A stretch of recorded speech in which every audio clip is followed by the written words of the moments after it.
कपड़े धोने वाली बहू। शादी के पहले से ही विभा को कपड़े धोने का बड़ा शौक था। कभी नल के नीचे तो कभी तालाब के पास। अरे मेरी नीली वाली लुंगी नहीं दिख रही है। विभा की अम्मा, कहाँ रखी है लुंगी? अरे वो तो विभा ने परसों ही धोकर रखी थी आपकी अलमारी में, देखो वहीं होगी। वो ना मैंने आज धो दी, मुझे लगा कि गंदी हो गई होगी। अरे कैसे गंदी हो गई थी? उसे तो मैंने पहना भी नहीं। हे भगवान, इस लड़की के कपड़े धोने की आदत से परेशान हो गया हूँ मैं। जितना तो घर में राशन नहीं आता, उससे कहीं ज्यादा डिटर्जेंट पाउडर का खर्चा है। इसकी शादी करवा दो, शादी जाए अपने घर में ही करे काम, फिर चाहे घर के कपड़े धोने हो या पूरे गांव के। हाँ ठीक बोल रही हूँ, देखता हूँ मैं कोई लड़का। वो दिन भी आ जाता है जब विभा को देखने लड़के वाले आ जाते हैं। लड़की मुझे अच्छी लगी। होने वाली सास कहती है, बेटी अगर कुछ पूछना है तो पूछ लो। वैसे तो हमारी लड़की बहुत ही शर्मीली है, जो बोल दो वो मान लेती है, इसे क्या पूछना होगा। अरे कैसी बात कर रही हो माँ, मुझे इन लोगों के घर रहना है, सवाल तो कई है। हाँ हाँ बेटा, पूछ लो ना, क्या पूछना है। आप लोगों के घर कपड़े कौन धोता है? सास का मुंह बन जाता है। देखो, अगर तुम ये कहना चाहती हो कि तुम्हें कपड़े धोने नहीं आते तो सुन लो, कपड़े मैं ही धोती हूँ, लेकिन तुम्हारे आ जाने के बाद मैं रुमाल तक नहीं धोऊंगी। अरे चुप रहना भाग्यवान, बहू बेचारी घर आई नहीं, उसे डराना शुरू कर दिया। वो क्या है ना बिटिया, अभी तक तो ये कल्लू की माँ ही धोती थी, लेकिन अब तुम्हारे पापा तो दहेज में वॉशिंग मशीन देंगे ही। तभी विभा की माँ बोल पड़ती है, सवाल भी पूछा तो क्या। वैसे भाई साहब, मशीन की तो फिर भी कपड़े धोने की कैपेसिटी होती है। मतलब जो बिटिया दे रहे हैं ना विभा, इसे कपड़े धोने का बहुत शौक है। ये आप लोगों के क्या, आस पड़ोस गांव मोहल्ले सबके कपड़े धो दे और उफ तक ना करे। बाहर देखा नहीं आपने कितने कपड़े सूख रहे हैं? सब हमारी बिटिया ने ही तो धोए हैं। बस भी करो ना माँ, शर्म आ रही इतनी तारीफ सुनकर।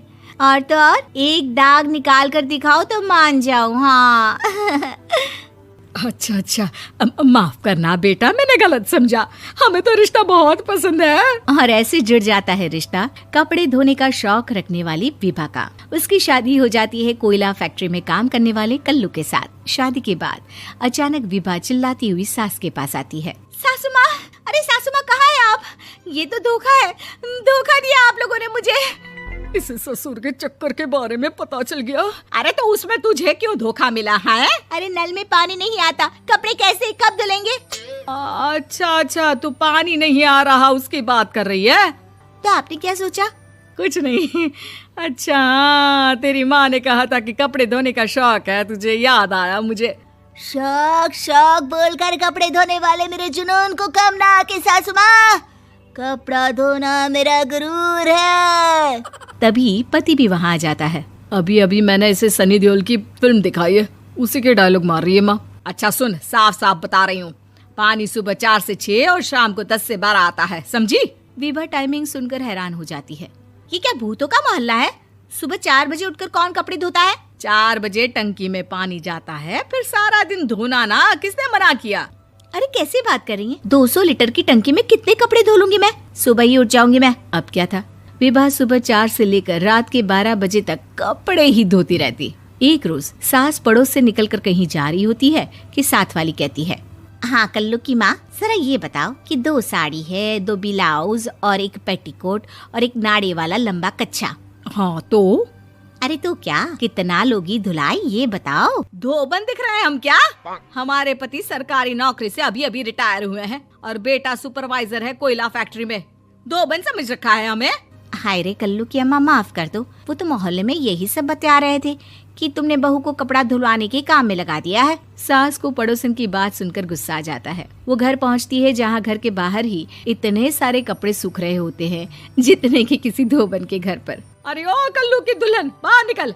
माँ जी यहीं आ जाओ, बाथरूम में चादर धो रहे हैं हम। अरे अभी हम धोते हैं, तुमको बाहर निकलो। ये आस पड़ोस वाले बोल रहे हैं कि हम बहू से कपड़े धुलवा कर उसे कपड़ा धोने वाली बना दिए हैं। अरे छोड़ो ना माँ जी, किन लोगों की बातों में आती हो? आस पास के लोगों का तो काम ही होता है कि वो किसी तरह सास बहू को लड़ा दे। बहू सारे घर के कपड़े धोती है, ये क्या कम है? बोलिए। सास को भी लग जाता है कि वो बहू का ये सनकीपन नहीं छुड़वा सकती, इससे अच्छा है कि खुद ही चुप हो जाए।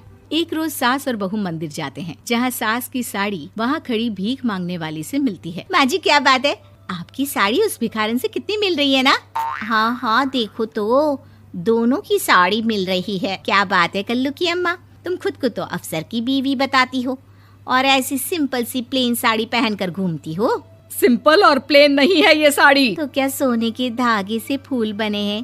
कुछ भी सासू माँ, कुछ भी। हाँ, बने थे इस साड़ी में सोने के धागे से फूल। मेरे पति लेकर आए थे मद्रास से स्पेशली मेरे लिए 10,000 की।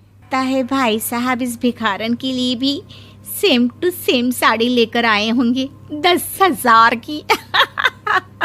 सास उस वक्त कुछ नहीं कहती, लेकिन बहू के साथ घर आती है और अलमारी से एल्बम निकाल कर लाती है। ये साड़ी देख रही है, ये वही साड़ी है जिसे मैंने अभी पहना था। इस साड़ी में ये जो चमकदार फूल दिख रहे हैं ना, ये सोने के धागों से काढ़े गए हैं। लेकिन तू लोकल वॉशिंग मशीन ब्रश से घिस घिस कर सारे फूलों को निकाल कर साड़ी प्लेन कर दी।